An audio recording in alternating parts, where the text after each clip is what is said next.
દિવાળીમાં હું ઘરે આવું એટલે શું ખવડાવશો? તું આવજે ને ખાલી બંને બહાર ખાઈ આવીશું. કેમ કાકી કશું બનાવવાનું નથી? અરે મને કશું બનાવવા જ નથી દેતા. અલા પણ શીરો બનાવે એમાં હિંગ અને અજમો કોણ નાખે? તમને શું ખબર પડે? કોઈ વેરાયટી છે તમારી લાઈફમાં? આ ગઈકાલે મેં તમને એવું કીધું કે તમે રસોડામાં જાઓ અને એમાંથી ગરમ મસાલાનું પેકેટ લેતા આવજો. પણ ક્યાં હતું? મને નતું મળતું. મને હતું જ, તમને નહીં મળે એટલે જ હું પહેલેથી જ લેતી આવેલી. જો છે ને તારે કઈ કામ જ કરવું હોય ને તો મારું પેલું જે કબાટ છે ને ખાનું એ મને સાફ કરી આપજે. 8 વર્ષથી તે મારા કપડાનું કબાટ સાફ નથી કર્યું. શું 8 વર્ષથી? જલાઈ ગઈ તું. શું જલાઈ ગઈ? કઈ રીતે જલાઈ ખબર છે? તું પેલા ન્યૂઝપેપર પાથરે છે કબાટમાં, પછી એના ઉપર કપડા ગોઠવે છે, બરાબર? હા. 2009 ના ન્યૂઝપેપર છે. ચોટીલામાં કોક લૂંટફાટ થઈ હતી એવું લખેલું. સારું, આ વખતે કરી આપીશ બસ. એટલે બધા પોતપોતાના કબાટમાં જોઈ લેજો ન્યૂઝપેપરો બધા ક્યારથી સાફ નથી થયું તે. સારું હવે. જૂનામાં જૂનું શું મળ્યું માળિયામાંથી? મારી ગર્લફ્રેન્ડ નો લવ લેટર મળ્યો. બોલ. સાવ ગપ્પા મારે છે, કોરું પાનું હતું ખાલી. એ તો એ વખતે બોલચાલ બંધ હતી અમારી એટલે. જાવ ને યાર. લાવે પરણેલો તો ખાલી શાકભાજી જ લાવે. એવું હોય તો થઈ જાઓ પાછા જવાન, થઈ જાઓ સિંગલ. જાઓ તમે કોલેજ લાઈફ જીવો, છક્કરીઓ ફેરવો. તારું શું થશે? મારું કશું નહીં. इसमें तेरा घाटा मेरा कुछ नहीं चाहता. તો મેં જો ગુજરાતી ના હોતા તો અઢળક લે આતા. અસરી ના મારો. તારે છોકરીઓની લાઈન પાડી દેત મેં. એમ? હા, પણ પછી પપ્પા એવું કીધું કે હું ખોટું પાણીપુરી લહેરી ચાલુ કરવી એ બરાબર ના લાગે એમ. અચ્છા, એ રીતે લાઈન પાડત મને અત્યારે તમે હસાઈ દીધી. હા તો હસીકાર સોંગ સાંભળ. ડેટ પર લઈ જાવ ને. કોણ મેં? અરે હું લઈ જાઉં એમ. તમને ખરા પરખા થાય છે. લે પૂછ્યું લે ખાલી અમે. આ શું કહેતો તો? તો અત્યારે ગર્લફ્રેન્ડ ને ડેટ પર લઈ જઈએ ને એટલે એટલો બધો ખર્ચો થાય છે કાકા. લોંગ ડ્રાઈવ પર જવાનું, પિક્ચર જોવાનું, મોંઘામાં મોંઘી રેસ્ટોરન્ટમાં ડિનર. આનું કઈક સોલ્યુશન છે? જવાનું એમાં શું? ઉભી રહે ને. જો હા, તું રેસ્ટોરન્ટમાં જાય ને એટલે ગર્લફ્રેન્ડ ને એટલું જ પૂછવાનું, શું ખાઈશ જાડી? થોડી ગાળો ખાવી પડશે પણ પૈસા બચી જશે.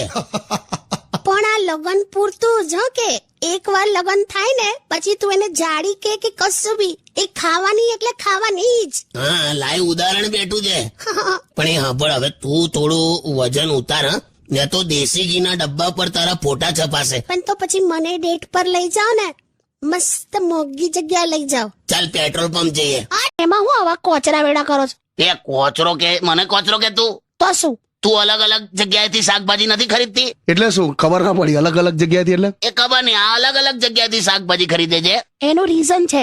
હું તમે અલગ અલગ જગ્યાએથી શાકભાજી ખરીદો ને તો ધાણા વધારે મળે. તું જાણ બે, તું આનું શું કરું યાર? કોચરા વેડા જોવા ને તો સૌથી વધારે અનાજ હે ખરેખર. શું? શોપિંગ મોલમાં જાય ને તબ 10,000 ની ખરીદી કરે પણ પેલી 10 રૂપિયા વાળી એક્સ્ટ્રા થેલી લેવી પડે ને તેનો જીવ બળ્યા કરે. બધાનું એવું હોય. ઓકે, જાને જા. સાંભળો ને, હવે ચલો, હવે તમે આવજો. અને આજે તો ફંક્શન છે કોઈ, એટલે જ નહીં આવું. અને તને સાચી વાત કહી દઉં તો એ લોકોએ મને ચોખ્ખી ના પાડી છે કે આજે તો આવશો જ નહીં ફંક્શન માં. કે કેમ તમને ના પાડી? તો ગયા વખતે મેં ખેલ કરેલો એટલે. શું કરેલું? એટલે બધા ભેગા થયા ને તો આમ જબરજસ્તી મને ગાવા માટે ઉભો કરી દીધો. હવે મારો અવાજ જો મેં ગઈ શકું કોઈ દિવસ? મને કે ના ના ગાના પડેગા, ગાના ગાઓ. જબરજસ્તી ઉભો કરી દીધો મને. તો મેં હવ જનગણ મને ગઈને બધાને ઉભા કરી દીધા. લે સાંભળો, હા, પેલા રસોડામાં પેલું મેં ખોલ્યો દરવાજો ને પેલા આમાં હું ડબ્બામાં શું મૂકેલું? ગાંઠિયા છે. ક્યારે લાયા તમે? ગઈકાલે રાત્રે. કેમ? ફેંકી દીધા મેં. ઓલા કેમ લા? અરે એમાં ધનેડા પડી ગયા હતા. સેના વળી ધનેડા લી? અરે લિટરલી જીવડા હતા, આખું બ્લેક કલરના ધનેડા હતા. મેં બધું ફેંકી દીધું. ઓલા જીરા વાળા ગાંઠિયા છે લી. હવે શું જીરા વાળા ગાંઠિયા અને ધનેડા લાગે છે એની. કાકા, તારે હું યાર, અરે બધું ચોંટેલું હતું ને. એ જીરું છે લી. કાકા કહે ને તમે એમાં દુખી ઉતા હોય. ફેંકી દીધું એને. બોલ કેટલી વાર કીધું છે તું આંખના ડોક્ટર પાસે જા યાર. શું હવે? ના તો કે ના મારી આંખ તો મસ્ત છે. પણ હવે કેવું, આમ મારો સ્વભાવ એવો છે ને, મને નાનપણથી છે ને મદદ કરવાની ટેવ છે. હા મને ખબર છે. તો પછી વાળી ગઈકાલે તું એક નાના બાળકને વેફર ખાવામાં મદદ કરતી હતી ને, બિચારું ખુશીના મારે એટલું બધું રડ્યું. બસ હવે એ બધું કહેવાની જરૂર છે? બેહી જા છોન મને. ના હવે ચલો, હું નીકળું જ છું. હારું ત્યાં ઘેર જા નીકળ. પેલું બોલી જા છેલ્લું વાળું. So, stay tuned with Kishore Kaka only on Radio City 91.1. So, Kaki, you look so beautiful. Thank you બોયલું. શું આમ જ કીધું બે? ના, બરાબર બોલ્યો. એકચ્યુઅલી છે ને મેં નવી નક્કોર હમણાં જ મસ્ત સાડી લીધી છે, તો આ મસ્ત મેં પહેરી જો ને, કેવી લાગુ છું? મસ્ત એકદમ જોરદાર. તમે તો કહો હું કેવી લાગુ છું એમ. હવે છે ને આ એક એવો સવાલ છે ને કે જેમાં સત્ય એ શાંતિની સામે કરેક્ટ. પછી પરણેલી સ્ત્રીઓનું સૌથી મોટું જુઠ્ઠું પણ સ્ટાઇલ જો હે મારે એમને પૂછવું પડે હરામ બરાબર કોઈ દિવસ એક વસ્તુ પૂછીને કરતી હોય. પછી પરણેલા પુરુષનું જુઠ્ઠું કયું? મારે એમાં એને શું પૂછવાનું કે પૂછ્યા વગર ટીવી ની ચેનલ ના ફેરવી શકતો હોય પણ આવી સ્ટાઇલ મારે. બીજી એક સ્ટાઇલ છે આપણે ધારો કે ફોરેનમાં કોઈને ગિફ્ટ આપીએ તો એ શું કે થેન્ક યુ. આપડી ત્યાં શું કે ખબર છે? અરે આની શું જરૂર હતી કરીને લઈ લે આખી ગિફ્ટ. કઈ નહીં મારો બધા સ્ટાઇલ મારો. બુલેટ જીતો સ્ટાઇલ મારો. કોન્ટેસ્ટ રમો રેડિયો સિટી કી bullet only on radio city 91.1. હું તો યાર એક ધબકારો ચૂકી ગયો કે હવે આ વેલેન્ટાઇન માં બોનસ નું ક્યાંથી ચાલુ થયું એમ. પછી કઈ મેં કઈ પૈસા બચાવવા માટે મેં એને ગુલાબનું ફૂલ આપી દીધું. મેં કીધું વેલેન્ટાઇન માં આ જ હોય એમ.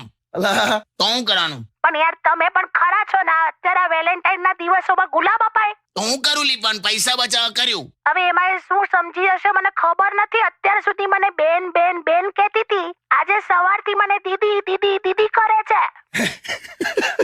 અલા પણ એટલે ભલે તને બેન કહેતી હતી અત્યારે દીદી દીદી કરે છે ને. હા તો પણ ભલે ને દીદી દીદી એટલે બેન જ થયું ને. જો એક વાત સમજી લો, હું એક સ્ત્રી છું એટલે એનો આ દીદી દીદી નો અર્થ મને બહુ સારી રીતે સમજ પડે છે. લા યાર એટલે છે ને તમે એનું વેતન ચૂકવી દેજો. ચૂકવેલું જ છે. ના વધારે ચૂકવી દેજો. મને વેતન પોસાશે, મને સોતન નહીં પોસાય. લા કઈ સોતન ને બધું સમજ્યા ને તમે? હાલી સમજી ગયો. મૂકી દે હવે ચાલ. એટલે આ તો ખરું થઈ ગયું.